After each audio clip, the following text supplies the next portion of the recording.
Welcome to another edition of Chatting with the Cougars, where myself, Everett German, I catch up with some of the head coaches in our athletic department. Of course, a ton of phenomenal teams we have there at the CofC athletic department. And today we're going to talk a little sailing as Kevin Jewett, he's the director of our sailing program at the college, joining us. And Kevin, first of all, welcome to Chatting with the Cougars. Thanks, Everett. It's really a pleasure to be here with you today.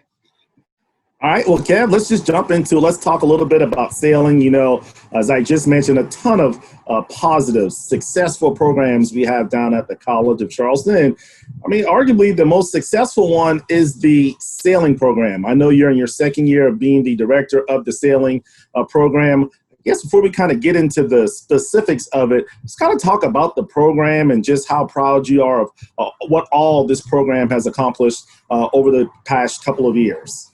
Yeah, I mean, Everett, it's our program really has an amazing history. We can talk about that for days if we wanted to, but it's an interesting program in the region. We're a real leader in our sport for the southeastern United States, and definitely one of the greatest collegiate sailing programs in the country in the history of college sailing, which in our sport is a really, really well organized and well maintained aspect of how we compete. So it's a real neat program. You know, Kevin, I'm sure that I'm not the only one. There's probably a lot of Cougars Nation that probably just wonders what goes on at a typical meet. I mean, when we go to TD Arena, we can expect to see volleyball. We know the game of volleyball, or we see basketball, or we head out to Patriots. You know, we see baseball or softball or tennis. We kind of know how that goes. Tell us a little bit about what a sailing meet looks like if your fan wanted to kind of come out and take a look at one. So we call them regattas, and they're a series of races. So in college sailing, we generally sail small boats. We also have a large boat component of our team that's been very successful. The offshore team is what we call that. But typically a collegiate regatta is sailed in very small boats with one or two crew on board. And we'll do up to 18 races, or however many teams are competing in that event. We'll sail that number of races. So they're really short races. Generally, a full regatta will be over 2 days. National championships might be 3. But we sail right down at Patriots Point.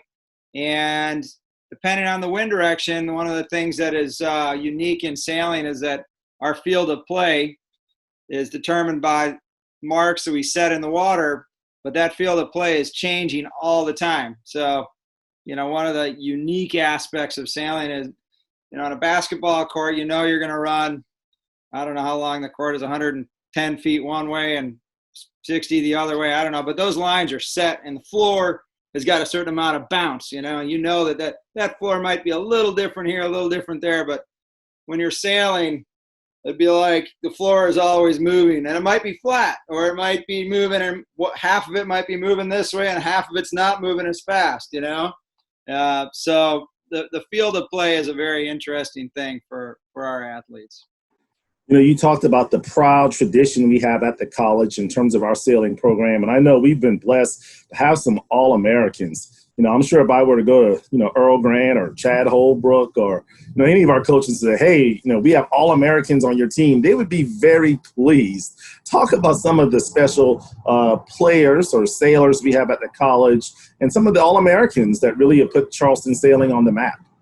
Well, it goes back a long way, and in our sport, right now I think there are about 225 teams competing across the country in college sailing, and every year there are a number of All-Americans, between 10 and 20 men or women, and then crew All-Americans. So there's three categories. We also have academic All-Americans, which is a nice way to honor those that are really knocking it out of the ballpark academically and sailing a full schedule.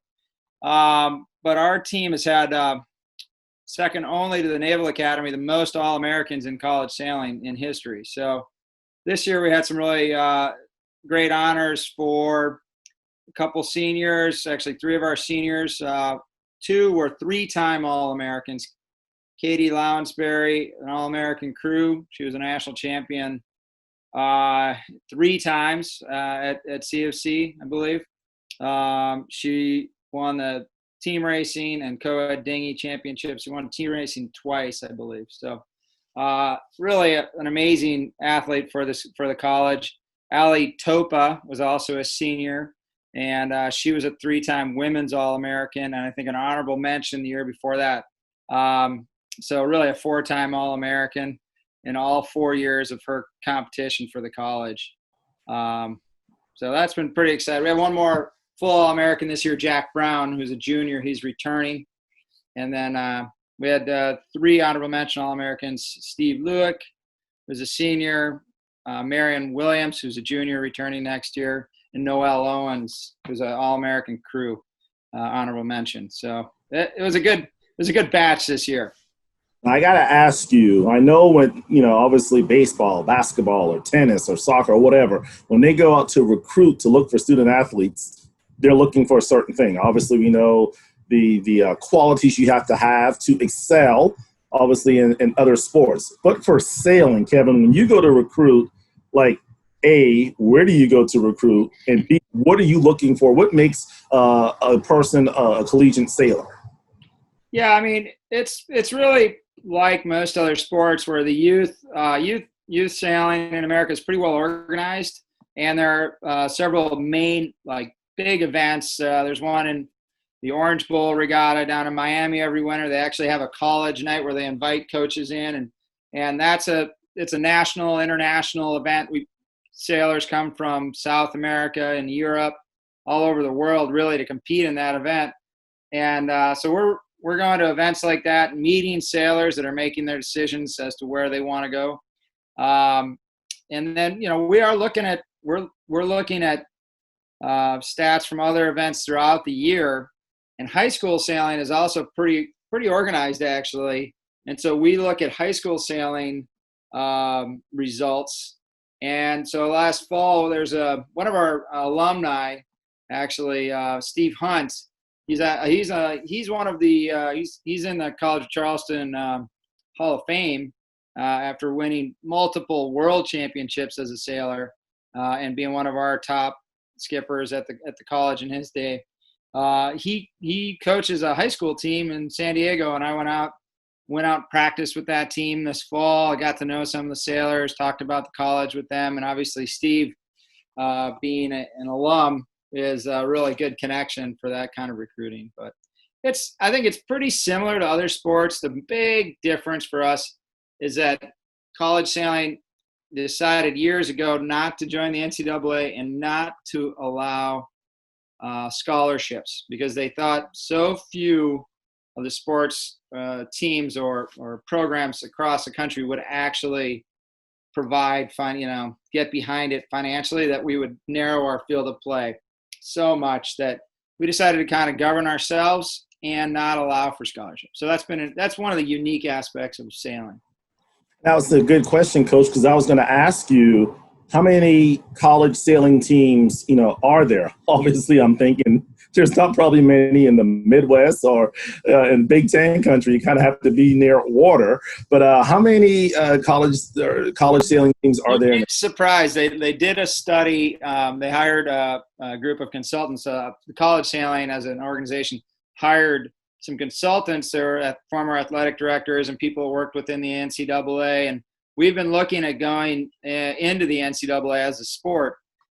And these guys have been sports administrators at colleges for years, and they came back and so they kind of surprised themselves. They thought for sure they would be like, you have to fragment what you do, because we actually have 220 colleges competing in college sailing right now, which is a pretty broad number.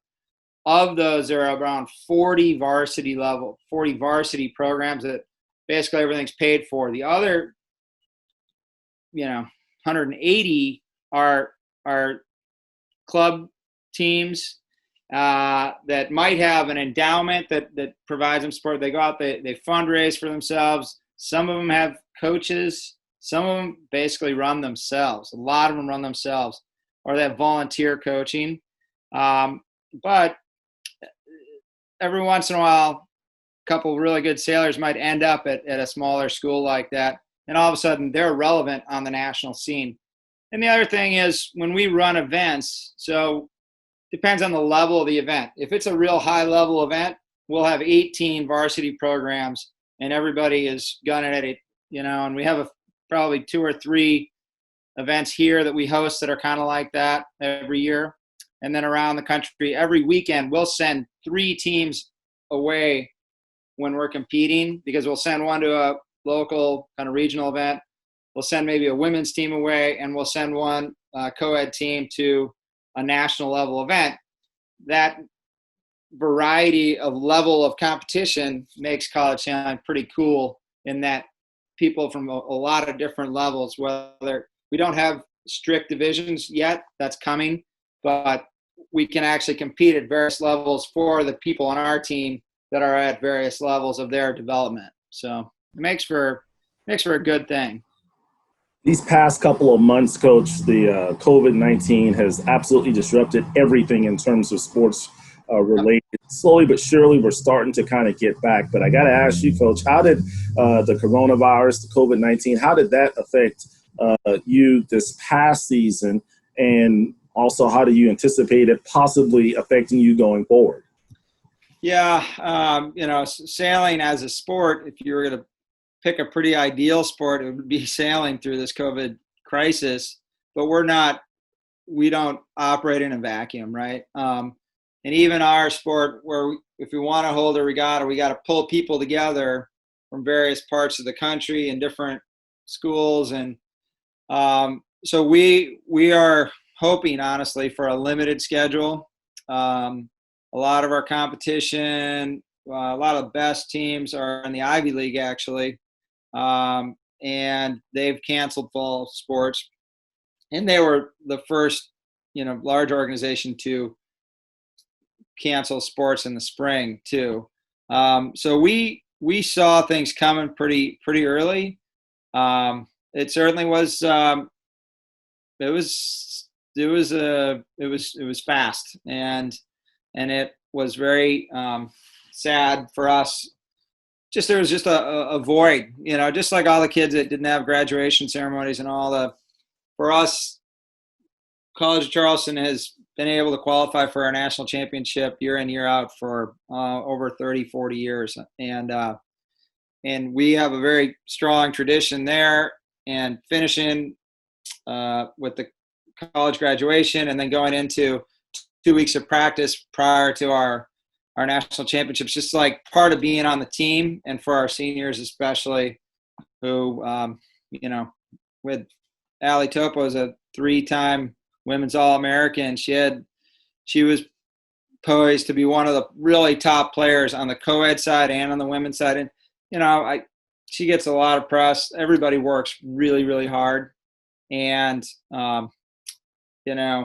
across the board, it was a huge vacuum. So we're hopeful that this fall we can kind of pick things up. We've got some really good recruits coming in, and we're trying to roll out the carpet in a way that is safe and welcoming.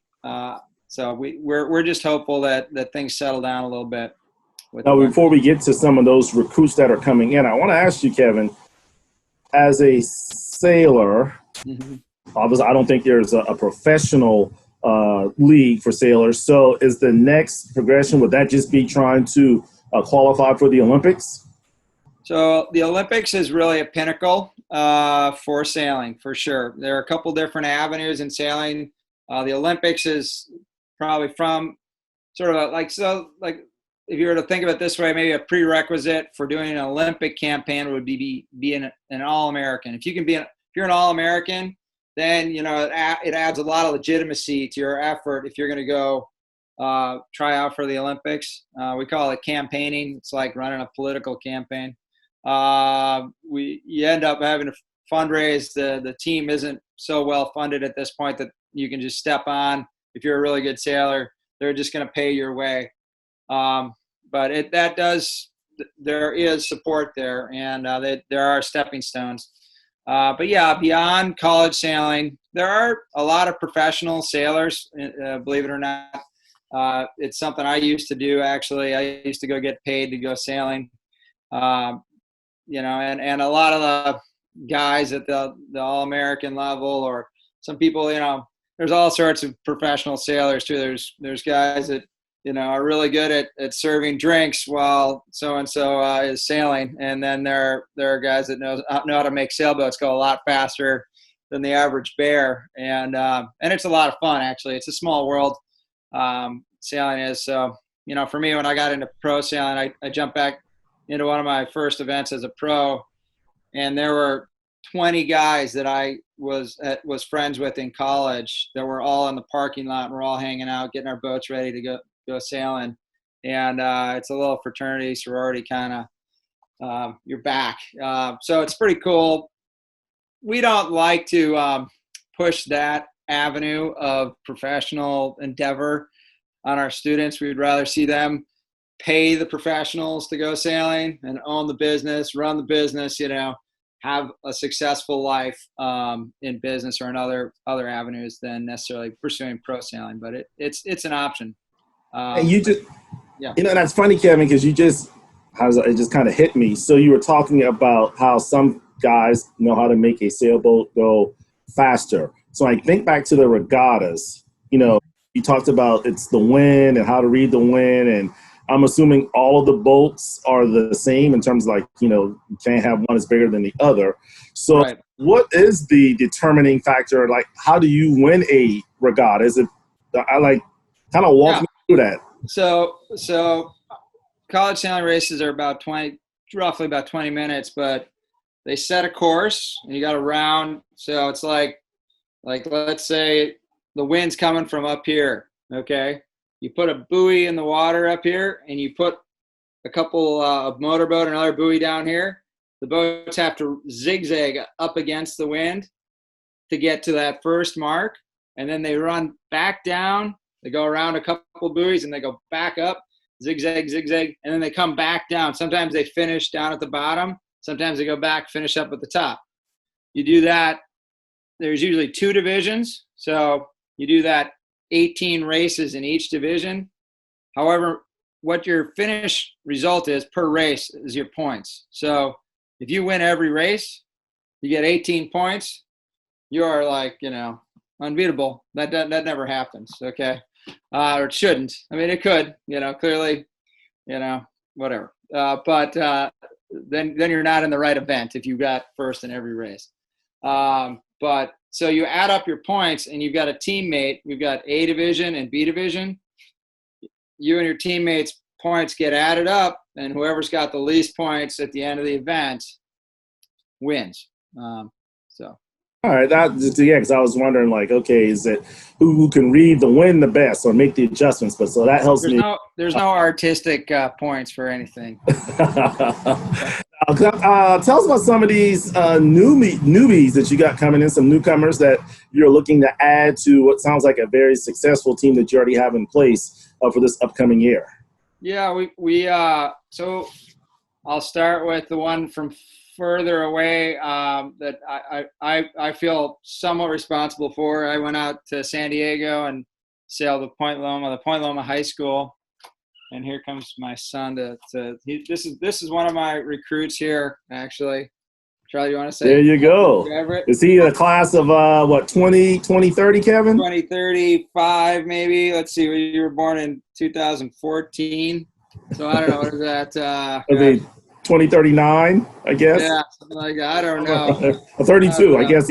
Yeah, 14 plus 18. So. Yeah. So this is Charlie. His older brother was on the team last year. Oh, okay. Well, nice. Well, nice to meet you, Charlie. We're just talking to your dad about sailing and some of the outstanding recruits that he is bringing to Charleston this upcoming year. Hey, get that out of here. He's laughing. Yeah. Well, but Charlie did come with me and help me recruit a gal Kalia Woodard. She's coming to us from Point Loma High School. And you know what Kalia was able to do is she became an expert crew, and she can steer a boat as well. But she gets up in the front of the boat, and she won the high school national championships. Well, 2 years ago. They didn't have one this year, but she was the high school national champion 2 years ago, and so she comes into our program at a really high level. They've been training at basically a college level for several years, and I got to know Kalia that when I went out and checked out their team. I went sailing with Kalia actually, and so I was really happy that she made the choice to join us here. And then another interesting one that's going to join the team is actually from right here in Mount Pleasant. He grew up about 5 minutes from the sailing center. And I coached him a little bit when I moved to town here in 2012, 13. Really became friends with his family. And Lucas Sowen was he represented his high school. He was the only sailor at his high school, Crown Leadership Academy in Mount Pleasant, small school. And he went and qualified for the single-handed national championship in 2019. Went out to Cali, came out with us a couple days and trained with our team last year just to kind of sharpen up before his national championship. And he literally, like, he didn't have a jersey because he's the only guy on his team. Like, he had a little jersey, and they're like, oh, you got to put your team name on it. He drew his name on with Sharpie, right? You know, like, last second. Like, oh, I got to do that. And I see these pictures. It's great. So he's like, you know, the guy with, like, the Sharpie on his jersey. Well, he goes out there and wins, like, the first two races and gets a second in the next race. And then all of a sudden the guy goes home with the national championship against all these really hot, you know, big program kids. It was really, really cool. I was really happy for Lucas. And everybody, they all know each other. I mean, all these kids have been racing against each other for years. But so Lucas is going to join us this year. I bet, Kevin, that recruiting visit probably cost you about $3 for gas to get from point A to point B. yeah, it was an easy one. It kind of balances out having to fly to San Diego. I actually took his dad out for a hamburger. I can't remember. Maybe his dad bought me a burger, but that was good. It was at Moe's, Moe's Uptown Grill. That was good. It was a great burger, actually. But no, that was and then another one is kid named Max Anchor. He won the U.S. Youth Championships when he was 15 years old, the double-handed U.S. Youth Championships, and represented the U.S. at the Youth World Championships that year. So he was like youngest guy, I think, in the history of that event to win it. And he's going to join the team as well. Or he's on his way down. They got to make the team still. So. Gotcha. Now, you mentioned earlier a couple of the All-Americans or the All-American that's coming back. Any other returners that, you know, had a really solid season this past year before it got disrupted because of COVID that you're counting on as well to be one of the leaders next year? Yeah, I mean, we've got another single-handed sailor named Ben Smith. He's actually from Bermuda, and we expect Ben to represent us again. If we get to have a single-handed nationals this fall, that's in question. We'll probably have it in the spring, but I think Ben is one of those sailors that he didn't do a lot of double-handed sailing prior to coming to the college, and he's a single-handed laser sailor, the kind of boat it's called a laser, and it takes a lot of discipline. You got to be really strong, very fit.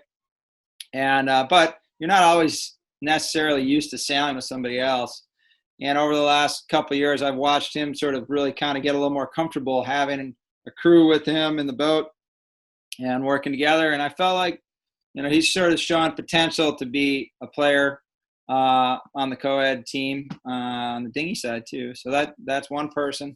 And we've got a really strong team. So we'll see who's going to kind of come percolate up to the top.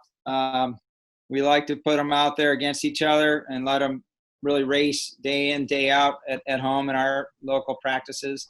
And we always have, well, not always, not every day, but we have great sailing conditions here in Charleston to allow them to get course, that. Now, of course, we know, Kevin, about the sailing center down at Patriots Point. Now, in the event that, let's say, a Cougar fan or someone in Cougar Nation wants to, come down to either watch the regatta, which they can do, but also, I think, don't you guys offer like just personalized sailboat trips that if people just want to come down, they can come and do that as well, correct? Best deal in Charleston.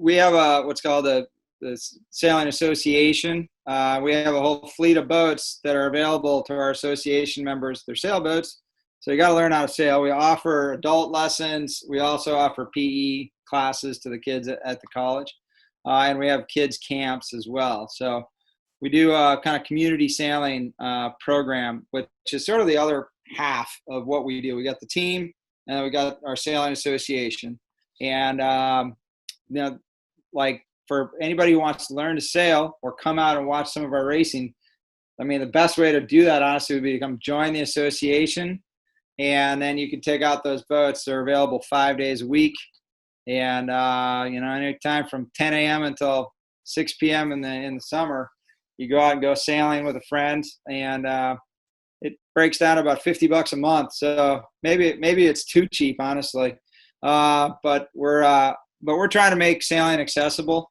and try to kind of break down some of the barriers to entry if we can.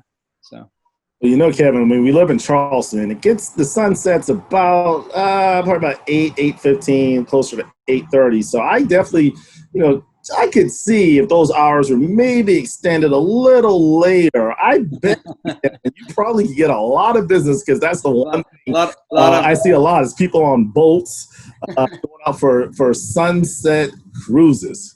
I think that if you come down today, Everett, it's your birthday, so I think you're going to get a sunset cruise out of me for sure. So, hey, I tell you what, these chatting with the Cougars, I've really enjoyed talking to all the coaches. Of course, everybody knows, Coach Grant and Coach Holbrook and, Coach Harmony, but, it's the Linda Califaxes of the world, and, interviewing her on the softball field and maybe trying to get a hit off one of her pitchers, or, going out to Stonehill Ferry with the golf teams. But I think probably by far the next chatting with the Cougars with the sailing program, I need to be down at the sailing center, and we can come.